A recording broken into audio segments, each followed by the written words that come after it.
So, I need to extend that topic on macroeconomic. So, one most important parameter of macroeconomy is employment. I want to discuss this topic in following heads. Number one, what is employment? How does it come into existence? What is the role of growth in generation of employment? What is the role of government in employment generation? What is and what could be the role of private sector in the generation of employment? What was Marxist view of employment generation? And then what is the liberalist perspective of employment generation? What was the welfarist perspective, Keynesian view of employment generation? What is neoliberalist view of employment? What is the prospect of employment under the disruptive technology as described by Joseph Schumpeter? And what is the cost of employment generation? And then final conclusion. So, an employment is formalization of an economic opportunity. An economic opportunity means when there are economic activities going on, then some people will be required to do certain works. That's an economic opportunity. It may happen that even if economic opportunities are created, they are not converted exactly into employment opportunities. So, even if there is economic opportunity, economic activities leading to employment opportunities, but still, if they are not properly formalized, they may fail to be converted into an employment. The most fundamental economic activities are production, distribution, consumption. When these economic activities are created, performed, then certainly some economic opportunities will be generated. Now, the same can be converted into employment. Unless a person is willing to fulfill the needs or demands of others, no employment opportunity can be created. It means that fundamentally all the employments come into existence because there is a service provider, a manufacturer, and on the other hand, there are consumers or the service receiver. If there is a teacher and if there is a student, there is an employment. If there are a large number of students, large number of teachers, there is employment. If there is surplus agriculture, if there is agriculture, then there is an employment. At least the employment is generated because of the self-consumption. If further employment is to be generated, then surplus production in agriculture has to be performed. Surplus agriculture production may create further surplus jobs. Similarly, in manufacturing, so if manufacturing is conducted, then employment opportunities will be created. It means that unless there is economic activity, there cannot be employment. But in many cases, even if there are economic activities, there may not be employment generation. For example, if the process of production is automated, that's called automation of production process, machines, artificial intelligence. If production is arranged through automation and machines and artificial intelligence, then the human requirement will be reduced and proportionately the jobs are cut down. So it may happen that production is there, growth is there, wealth is also generated, but for somehow the employment fails to be generated. So some people may tend to call it jobless growth, but we need to understand it into broader context. Okay. What is the role of government in employment generation? The government can facilitate the jobs both under public sector as well as under private sector. So for public services, government requires bureaucracies, law enforcement officers, police, army, etc. Government requires large number of teachers, doctors, etc. as well.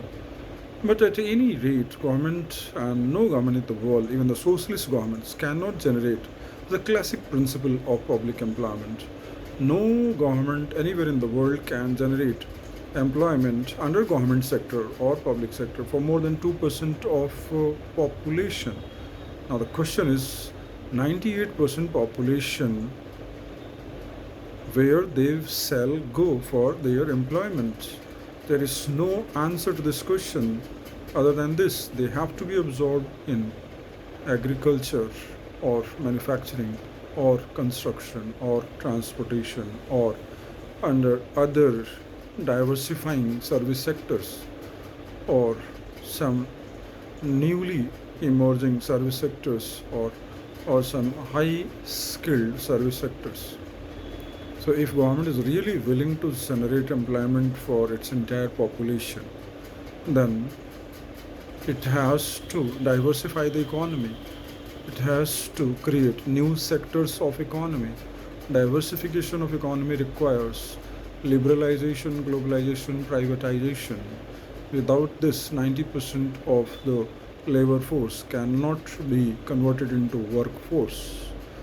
Now, government can play facilitatory role, commanding role, directory role in generating employment in private sector, although it's all up to the private sector themselves to create the job, but government can facilitate.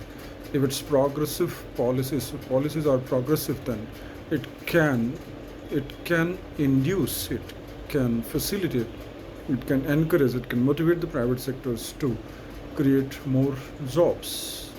So this is how government can not only create jobs under public sector, but can influence even the private sector to go for job creation. But for that, itself have to give some incentives to the private sector, both domestic private sector as well as foreign private sector, to come, invest, create, and profit. Unless government facilitates profits for them, the private sector cannot come and invest or take the risk and create jobs. So, but even private companies, organized companies, they cannot create job for all your population. And so the greatest number of jobs have to be created under self-employment. The people have to be encouraged to be self-employed. But self-employment depends on increased and enhanced opportunities. And how do you increase the opportunities? Infrastructure, physical infrastructure, technological infrastructure, financial infrastructure, social infrastructure, health and education. That's social infrastructure. This is how a government can create the ecosystem in which it becomes easier for people to be self-employed. Self-employment doesn't happen in vacuum. Self-employment requires credible minimum infrastructure that is possible only with the public investment. So let us recap it once again. Physical infrastructure, that covers the roads, railways, highways, expressways, industrial corridors, dedicated freight corridors, ports, airports, information technology, highways, maritime, etc. This is the physical infrastructure.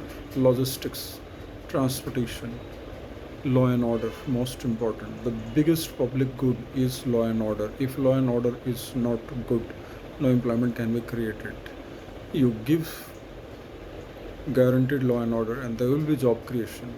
Law and order, the ideal law and order automatically is job generators. People in India keep on crying, why there is no employment? Why don't you ask why there is no crime control? Why people, why criminal are so free? So unless the society is purged of criminals, you can't have employment. Purge the society of criminals, you will have increase in employment generation, right? So law and order itself is the biggest infrastructure, and then physical infrastructure, and then social infrastructure, health and education, and the skill. And the most important skill is the skill which are directly related with satisfaction of the needs of the people. Each need is a potential employment. We need to define 1 billion needs to create 1 billion jobs. So all jobs are directly the conversion or formalization of the needs. Each need is a potential job. So it's not only about the government that the government can identify all the needs. The people also need to take the self-initiative, self-employment worldwide, and most importantly in the future has to absorb 70% of population into job self-employment. 70% of jobs will come into self-employment, and agriculture is the greatest example of self-employment. Self-employment gives you many benefits. You need not serve under the dictatorship of an employer. You make your own rules of employment. You decide your own work schedule. You decide your own holidays. You decide your own leaves. That's a profit that comes with self-employment. You are your own boss. You make the rules. You organize the work according to. But if you make the rules which are anti-market, then it's not going to work. Those rules will be false, and your rules will also be broken, and the jobs will also be broken. So now, so next was what is the role of private sector? So private sector, of course, if they want to generate wealth, right? The private sector mainly is interested in generation of wealth.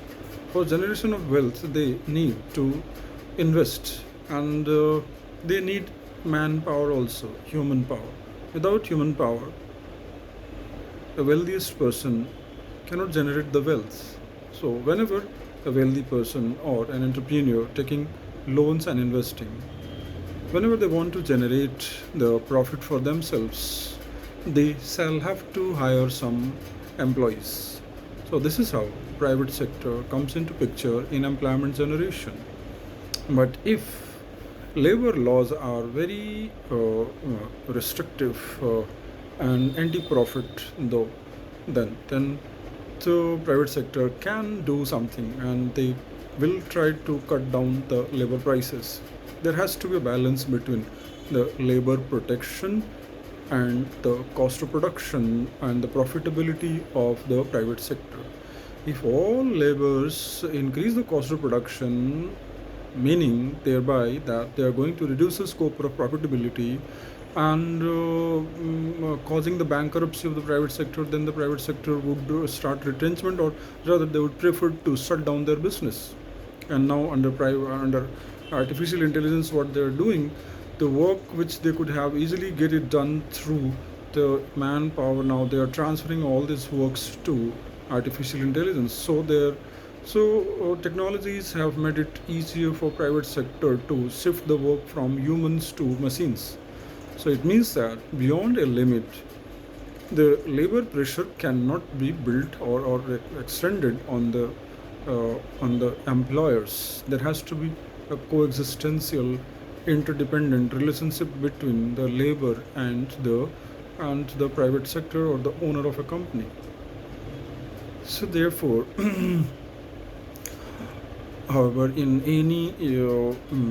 any sustainable job market, the role of private sector is immense. For example, in India, so directly the Indian private corporates are creating more. We can say that double of the jobs being created by the government. If governments, means central government as well as state governments, if they have created 2.5 crore jobs, then the corporates, they directly and indirectly both, but they are all formal jobs, they have created 5 crore jobs. And then around 20 crore people are involved in agriculture, of which directly, indirectly there are 35 crore people involved in agriculture. According to Economic Survey of India, 45% of population is involved in agriculture, but of that around 20% population has marginal productivity, means they are of no use. Even if they are withdrawn from agriculture, there will be no impact on the productivity. So that becomes hidden employment. Hidden employment. The real challenge is how to shift this around 20 crore people from agriculture to manufacturing, construction, transportation, or service sector. So agriculture is overburdened with the labor force, and that's why their income is, just subsistence income. Anyhow, they're just surviving. Now, let us return to what Marx had to say about employment. Marx said that capitalism deliberately maintains an army of unemployed people so that their bargaining power remains higher, and so that they can retrench the laborers at their convenience, and they can easily hire the cheapest possible laborers from the labor market. And that's why Marx says that capitalism deliberately maintains an army of unemployed people. However, this has not been proven true from the history, because we have seen that capitalism requires labor, of course, and they do want the labor cost to be cheaper. Yet the capacity of the capitalists to control the labor market is not absolute. So, a person who is labor today, by acquiring experience, skill, and risk-taking ability, that labor can also become an owner, and he can start his own business. For example, there have been people who used to work on dhabas, and they acquired experience and they started their own dhabas, and from dhaba they went on to establish hotels. Such stories may be limited, but these stories are true and abundant. It depends on the right entrepreneurial culture. A dhaba sweeper man, a plate cleaner, or a cook can also become the owner of his own restaurant. That's why capitalism cannot absolutely control the labor market at its convenience. So, no. So that's Marxist view is not absolutely correct, but still there are people who keep on repeating the Marxist rhetoric that capitalism is mainly responsible for unemployment. Then it means that the socialism must have created full employment. So we have seen Soviet Russia, which was the epitome of socialism, could not create employment, and one of the main reasons behind its collapse itself was that it failed to give jobs. One of the reasons. No other socialist country have successful in creating full employment. Full employment has its own problem. Any economy which has full employment means all its members of labor force got employment, then there will be no chance of sectoral diversification, because if all the laborers are already engaged, then the new sector can emerge only when the laborers from the existing sectors are you can say are poached at a higher wage or higher salary. It means that if a laborer is getting 5,000 per month, then he needs to be hired at 7,000 per month. Only then they will leave their existing job and they will be ready to join the new jobs. That's why sectoral diversification is not possible at full employment. And when there is full employment, there is overheating of the economy, means demand will increase very high, and inflation will reach the top, maybe 10%. If growth rate is 6-7%, then inflation may reach 10%. Overheating of economy. That's why there has to be a natural unemployment rate of 2 to 3%, and that's why economists are quite satisfied with 2 to 3% of unemployment rate. But if there is full employment, there can be problems, and even if you have 5-6% unemployment, it doesn't mean that those unemployed people are unemployed permanently. They might be unemployed for 1 month, 2 months, 3 months, 4 months, or at least for half of the year, but they are not unemployed for full month, full financial year. Now, the next, the liberalist perspective of job is that agriculture can can provide jobs to 10% of the population. Manufacturing, construction, and electricity, that entire industry sector should employ 30%. And then next, you have 20-25% employment under service sector. But not necessarily all jobs can be fixed, permanent, and formal jobs.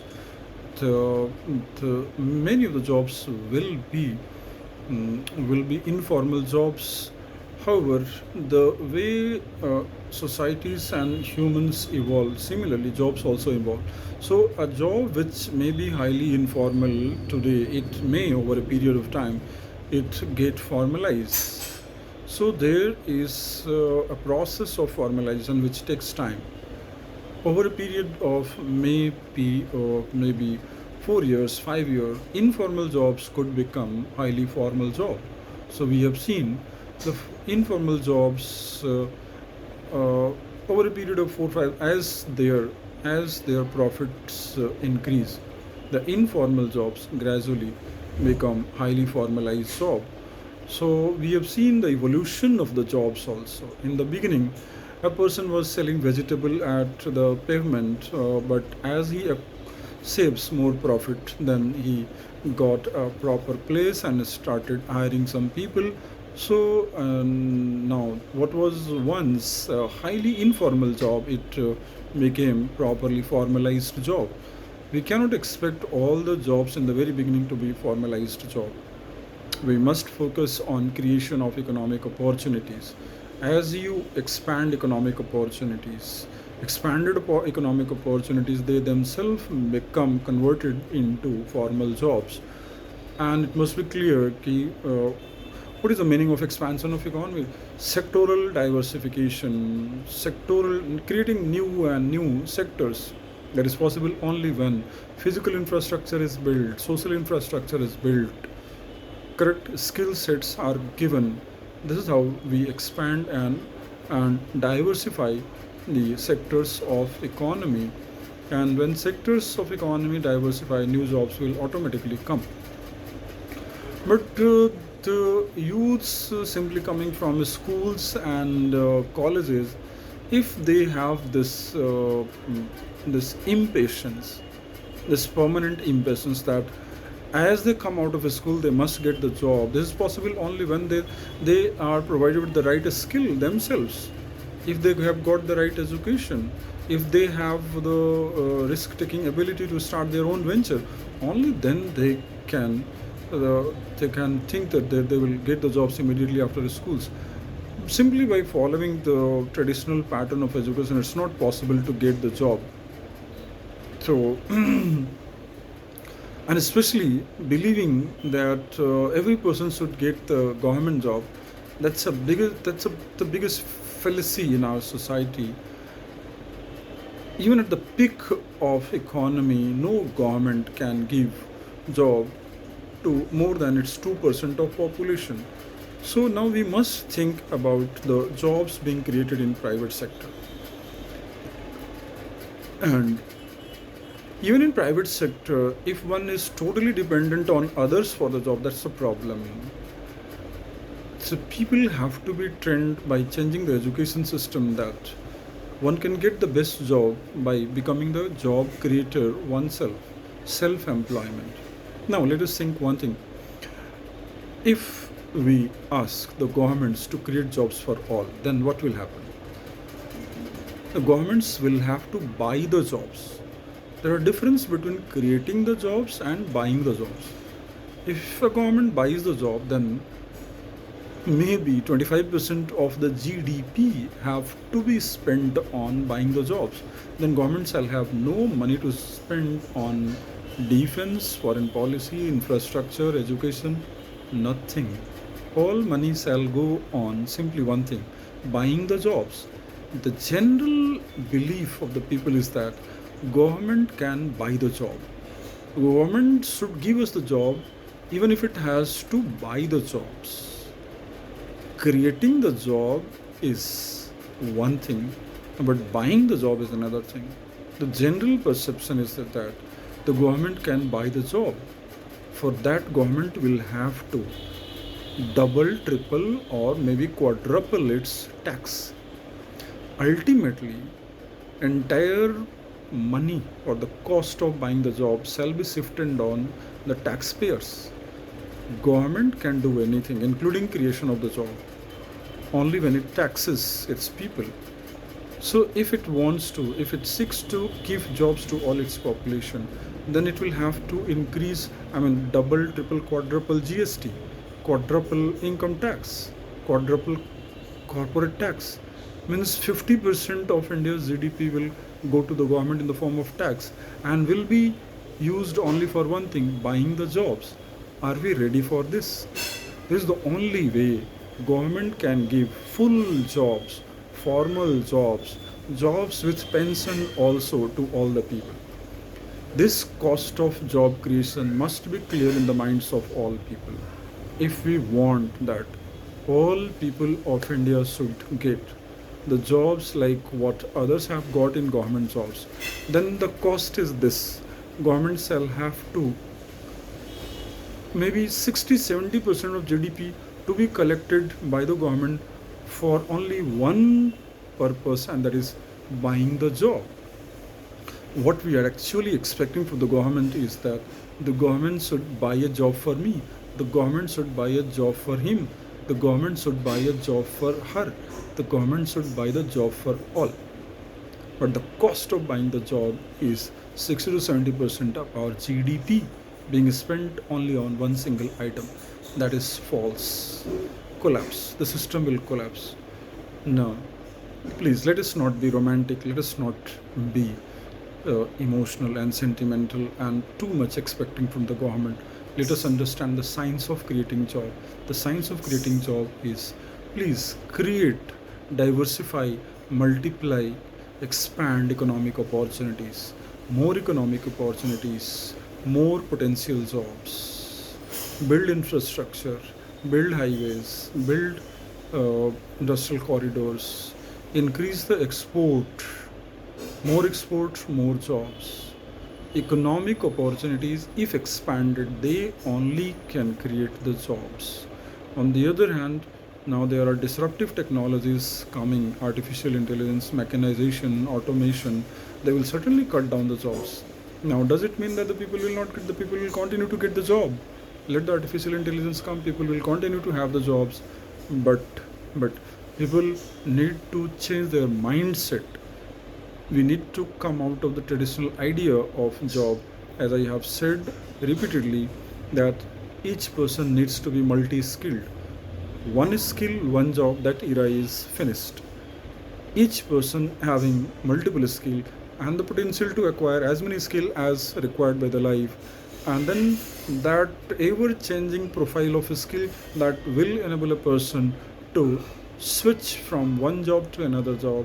And maybe in future, when artificial jobs start taking many of the jobs, then the people shall have to settle with informal jobs and multi-skilling themselves and doing multi jobs at the same time. Means maybe one person is doing 2 hours one job, 2 hours another job, maybe 5 types of job in one day.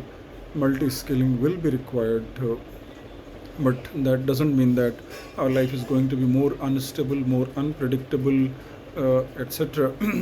The role of the government is very limited. The government can only play the facilitatory role. If, for example, if there are parties which are saying that we will create the jobs for all, don't get carried over by their promises.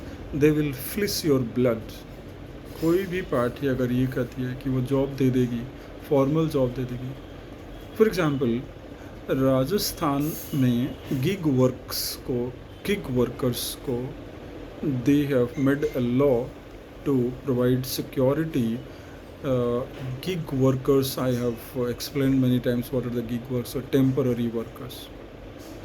They have said in their new law in Rajasthan that gig workers are employees, and Zomato, Swiggy, etc. They have to treat them like an employee. But now what they are doing, they are collecting 2% cess. The actual burden on giving salary to gig workers has actually fallen on the people or not. Similarly, Karnataka government, what they are doing, they are imposing 5% cess, 5% of cess to give salary to gig workers. So, any attempt to give permanent job will ultimately result into increasing or extracting more taxes from the people. So, if you ask for a job, then be prepared for paying the tax also. Ultimately, your existing income itself will be depleted. Existing income shall be depleted, and then the new jobs will be. This is not the right model of creation of job. Right model of creation of job is that we should expand the economic opportunities. Economic opportunities are expanded by investing in physical infrastructure. Let the value of the land increase. Let there be more and more national highways, etc. Let there be more banks to offer credit.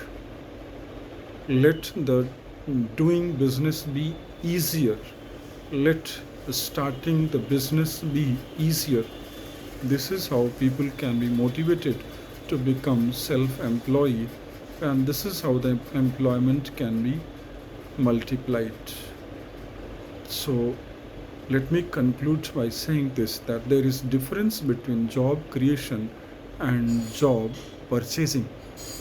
We must not expect the government to buy a job for ourselves. Ultimately, the entire burden will go on the people. GST will be doubled.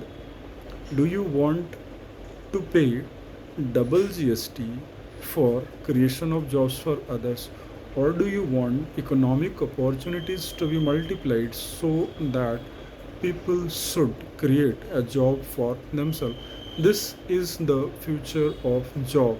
If we do not understand, or if we fail to understand this, then we are trying to fight against the direction of the history, and we must know anyone who tries to fight against the direction of the history is devastated. So that's a law of history.